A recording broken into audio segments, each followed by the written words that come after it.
Hello dear students, welcome to the free education channel student Shiksha. आज के इस video में हम स्थूल वाचन जाता अस्ताला का क्वेश्चन आंसर डिस्कस करेंगे। ओके, तो चलिए शुरू करते हैं।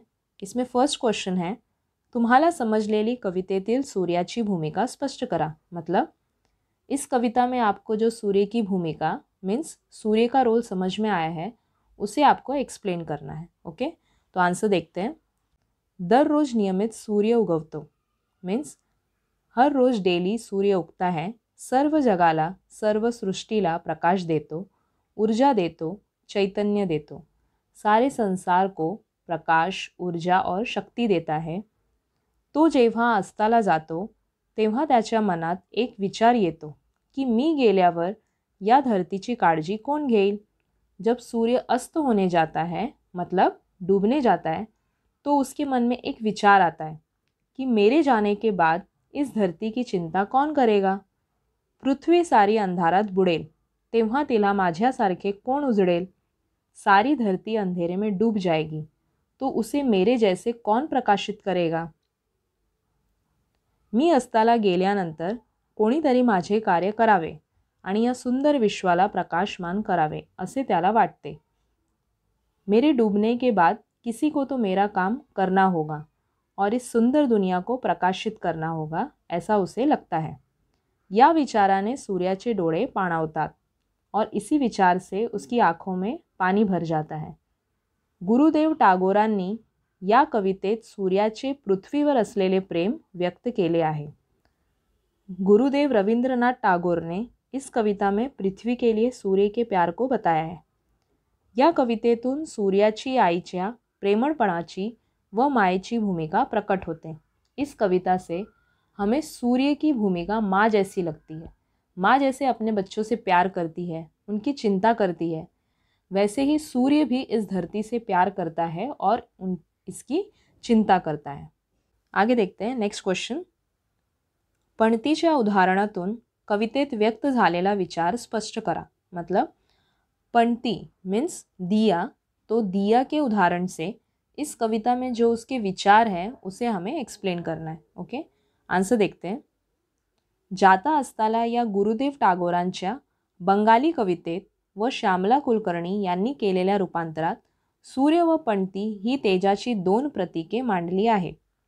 मतलब गुरुदेव रविंद्रनाथ टागोर की बंगाली कविता जाता अस्ताला का मराठी में रूपांतरण मीन्स इस कविता का ट्रांसलेशन श्यामला कुलकर्णी ने किया है और इस कविता में उन्होंने सूर्य और पणती इन दोनों को प्रकाश के प्रतीक मीन्स प्रकाश के सिंबल के रूप में बताया है। ओके, सूर्य दिवसभर पृथ्वीला ऊर्जा देतो, चैतन्य देतो। सूर्य दिन भर पृथ्वी को ऊर्जा देता है, शक्ति देता है, परंतु अस्ताला जाताना मनोमन खंतावतो कि माझ्या मागे या पृथ्वीला प्रकाश कौन देईल। लेकिन अस्त होते समय मन ही मन वो दुखी होता है कि मेरे जाने के बाद इस धरती को कौन प्रकाश देगा। अशा वेळी एक छोटी पणती पुढे येते आणि ती सूर्याला म्हणते कि मला जमेल तशी या पृथ्वीला मी उजळीत ठेवीन। और ऐसे समय एक छोटी सी पंक्ति मतलब दिया आगे आती है और वो सूर्य से बोलती है कि मुझसे जितना होगा उतना मैं इस धरती को उजाला दूंगी। पणतीच्या या उदाहरणातून असा संदेश मिळतो की मनापासून केलेले कार्य मोठे किंवा छोटे ठरत नाही। पणती के इस उदाहरण से ऐसा संदेश मिलता है कि मन से किया हुआ कोई भी काम कभी भी छोटा या बड़ा नहीं होता। अंधारामध्येही प्रकाश देण्याची शक्ति छोट्या पंक्तीतही असते। अंधेरे में भी प्रकाश देने की शक्ति छोटी सी पंक्ति के पास भी होती है। तिने ही उजेड देण्याचा कार्य स्वीकारला आहे, उसने भी उजाला फैलाने का काम स्वीकार किया है। पणतीच्या उदाहरणातून हाच विचार कवि रविंद्रनाथांनी व्यक्त केलेला आहे।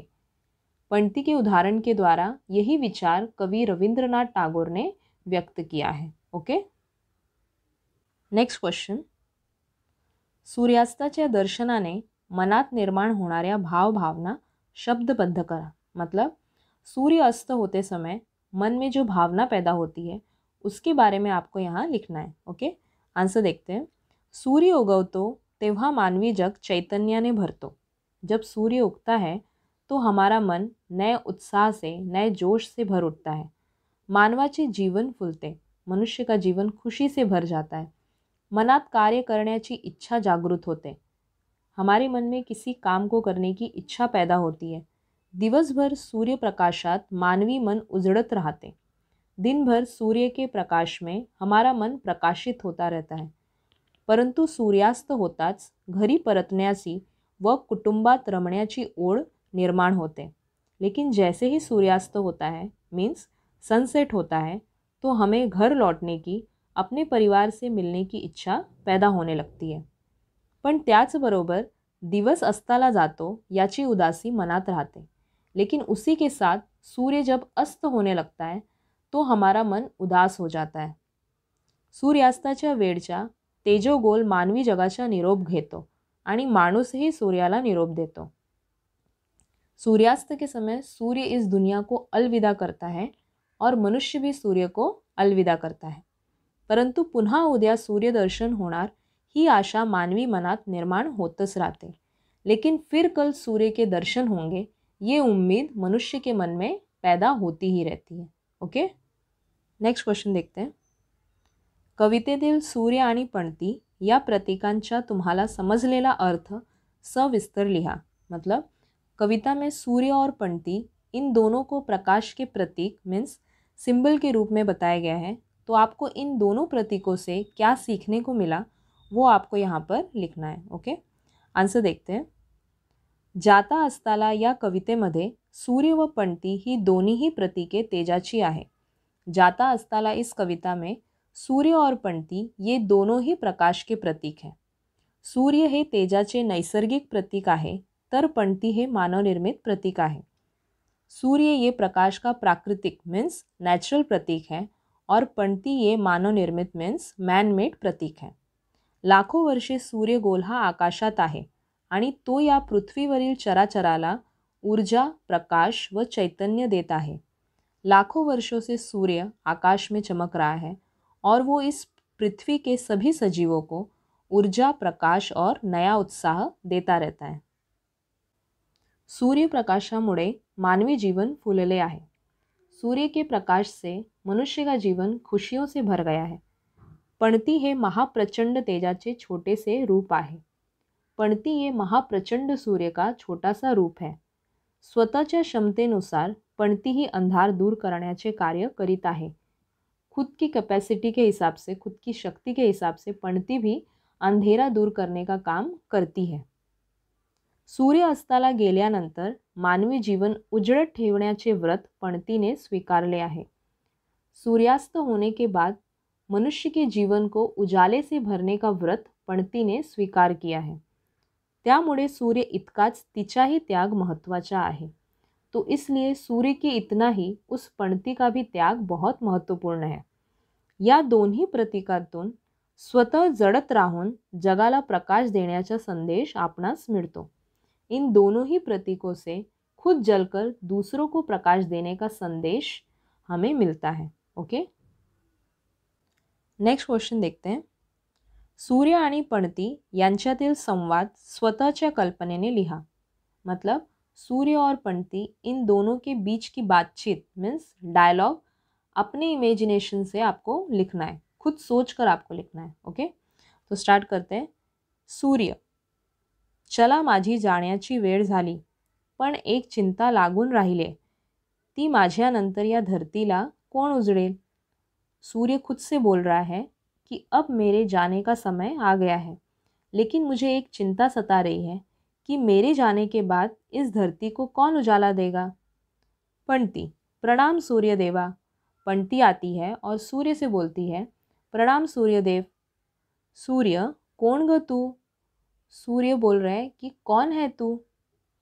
पंक्ति, मी पंक्ति आहे. मैं छोटी सी पंक्ति मीन्स दिया हूँ. सूर्य, इथे कशी तू. सूर्य, यहाँ पर कैसे तू. पंक्ति, तुमचं बोलणं ऐकलं आणि धावत आले. आपकी बात सुनकर मैं यहाँ भागती हुई आई. सूर्य, काय काम आहे का माझ्याकडे. सूर्य, मुझसे कुछ काम है क्या. पंक्ति, माझं काहीच काम नाही. उरलेलं तुमचं काम मला करायचं आहे, करूँ का? मेरा कोई काम नहीं है, आपका बचा हुआ काम मुझे पूरा करना है, करू क्या? सूर्य, काय करणार ग तू? क्या करेगी तू? पणती, तुम्ही गेल्यावर या धरतीला मी उजळत ठेवीन. आपके जाने के बाद मैं इस धरती को उजाला दूंगी. सूर्य, खरं की काय? तुझा प्रकाश तो केवढा. सच में? तेरा प्रकाश कितना है? बहुत कम. पणती, चिमुकला असला तरी प्रकाशच ना. स्वतःच जळत दुसऱ्यांना उजेड देणे हे कर्तव्य मानते मी. मतलब थोड़ा है तो भी प्रकाश है ना. खुद जलकर दूसरों को उजाला देना ही मैं अपना कर्तव्य समझती हूँ. सूर्य, होय रे बाळा, आज मी धन्य झालो. माझा आशीर्वाद आहे तुला. अच्छा, आज मैं धन्य हो गया. मेरा आशीर्वाद हमेशा तेरे साथ है. पणती, चरण स्पर्श करते बाबा तुम्हाला. मैं आपका चरण स्पर्श करती हूँ बाबा. ओके. तो यहाँ पर हमारा ये स्थूल वाचन का क्वेश्चन आंसर फिनिश होता है. सो आई होप ये आप लोगों को समझ में आया होगा. जल्दी ही मिलते हैं नेक्स्ट वीडियो में. तब तक के लिए take care of yourself, family and friend. Thank you.